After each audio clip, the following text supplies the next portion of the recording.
All right. Your first comic coming to the stage tonight. This man used to be a New York City police officer. So Comedy Zone, I want you to show a lot of love for my friend, Mr. Nick D. Make some noise for that guy!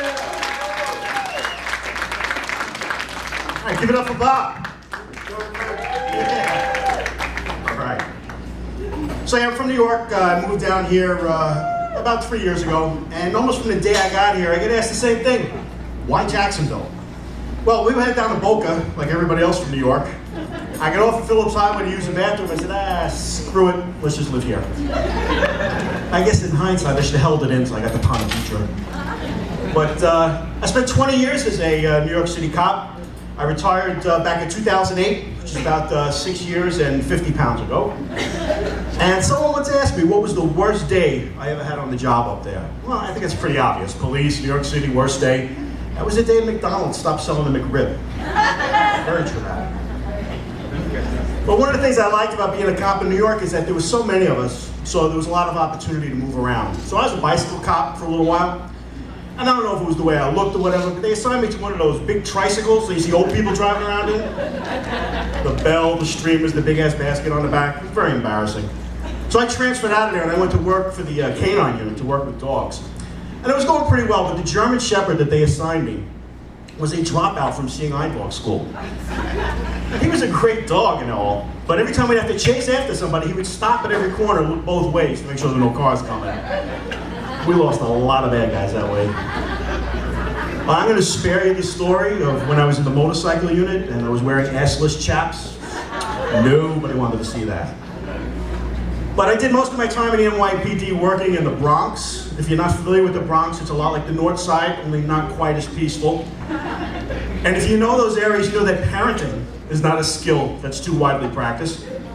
So we're on patrol one day, and I see this little kid about 6, 7 years old drinking from a can of Budweiser. So we pull over, I get out of the car and talk to him. I said, hey, aren't you a little bit too young to be drinking beer? He goes, that's nothing. I got laid when I was 3. I said, 3? How the hell did that happen? I said, I don't know, I was too drunk to remember. But one of the least favorite things that I could being a cop was writing tickets. I know you probably don't believe that.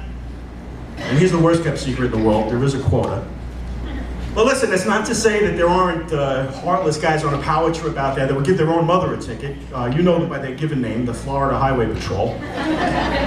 But my favorite is the excuses. You know, whenever you stop somebody, gotta pee, gotta poop, gotta jerk off, I've heard them all. But my favorite, of course, was, why aren't you out there arresting drug dealers? Always drug dealers, never murderers, rapists, child molesters, the drug dealer, the poor misunderstood drug dealer. You know, he's gotta feed his family too. So I'm about to hand this lady her ticket one day, and she tells me, you know what, they're selling drugs right up there in the park. I said, all right, ma'am, I'll tell you what. You lead the way, I'll be right behind you. You point them out, I'll lock them out, and I'll throw this ticket away. I said, well, I don't know who they are. I said, that's too bad. Here's your ticket. And my friends would always ask me, you know, what TV show gets the cop thing right? You know, what's the most accurate? To tell you the truth, I never really watched too many shows about police work. I was almost getting enough of the real thing at work, and I didn't really want to come home and watch a TV show about my job. Unless, of course, my job was gynecologist. I'd probably watch a show about that. Better yet, gynecologist by day, cop by night. I could be the labia lawman, or the vagina vigilante. But the reason I don't watch a lot of TV today is the lack of theme songs. You know, back in the day, you had theme songs at the beginning of every show that tell you what the show was all about. Brady Bunch, fine example. It's a story of a lovely lady bringing up 3 very lovely girls. So right off the bat, you know who the characters are, how they're related. And by the way, am I the only one who thinks that that family didn't grieve long enough for their dead parents? Right? I mean, these are little kids. Your mom dies, you wake up the next day and dad's doing a hot blonde down the street. That just didn't add up. But another good show with a good theme song was Gilligan's Island, right? Very narrative, very informative, tells you everything you need to know. Tells you all about the characters. The mate was a mighty sailing man. The skipper was brave and sure. 5 passengers set out that day for a 3-hour tour.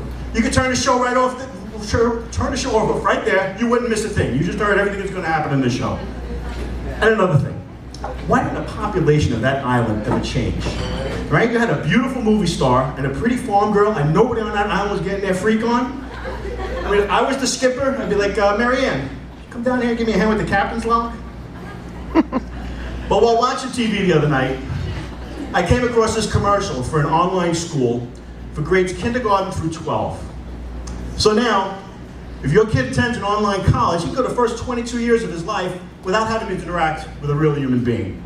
I'm not sure I would have liked that too much. I enjoyed my high school days, probably a little bit too much. I was a bit of a theater geek and also president of my AV squad, so, you know, chick magnet. But if your kid goes to school online, how's he supposed to have sex with his teacher? Right? Can you believe how much this still goes on? What could these teachers be thinking? You're gonna do a 16-year-old boy and he's gonna tell his friends about it? I mean, if that was me, that shit would have been part of my yearbook profile.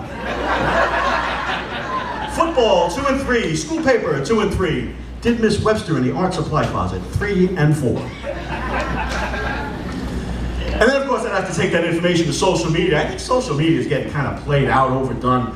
I mean, don't get me wrong, I Facebook, I tweet, I Instagram, and I've been known to Reddit from time to time.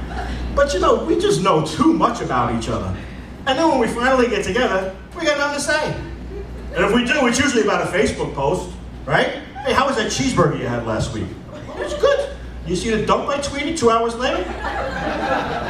But why in the world does anybody think that we want to know about this stuff? We never did before. One of my Facebook friends posted like 40 pictures of her little kid graduating from pre-K. Pre-K? Really? It's not Harvard, it's not high school, it's pre-K. Speak the truth. What you're really accomplishing is you successfully set your alarm for an entire school year and drop your little shit off for 6 hours for somebody else to watch. When I came down here, only 3 years ago, one of the hardest things to get used to is Southern hospitality. People down here are so nice. I mean, my first experience was right across the street at the Publix. I'm in their grocery shop and I get online, and this little old lady starts taking all the stuff out of my cart and putting it on the belt. I'm like, hey, what are you doing? It's my stuff. She said, oh no, sir, I work here and we'll unpack the cart for you. Oh, that's pretty nice. I like that. And then after it's getting ring up, she's bagging it all up for me. In New York, you don't bag your groceries, you get the cashier death stare. You know, like, I know you don't expect me to put that in the bag for you. That's not gonna happen. So she got it all packed up and in the cart, and she says, would you like me to load up the car for you? I mean, this woman's about 75 years old, probably weighed 90 pounds, soaking wet, and she wants to help me out to the car. You know, what am I gonna say? I said, yeah, why not? Now listen, as long as you got a free hand, grab one of them rug shampoos and 5-gallon water jugs, throw it up on your shoulder, I'll take that home too. But another thing I discovered about people down here is how much you like your piercings and tattoos. I saw this girl the other day. I mean, she had so much metal on her face. She looked like the drawer in my kitchen where we keep the utensils. And I hate to be standing behind this girl at airport security. I'm sorry, I'm missing to put all that metal in the basket.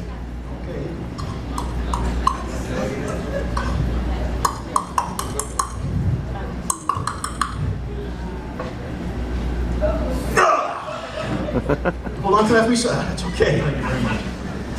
But I got my first piercing a couple of months ago. I figured 55 years old, I should put another hole in my body that has the potential to ooze pus. I mean, I put it off for a long time. I was never afraid of the pain or anything, but I was just always afraid that if anybody ever stuck a pin in me, I would go all over them all. It'd be very embarrassing. Thank you very much. My name is Nick. You folks be great.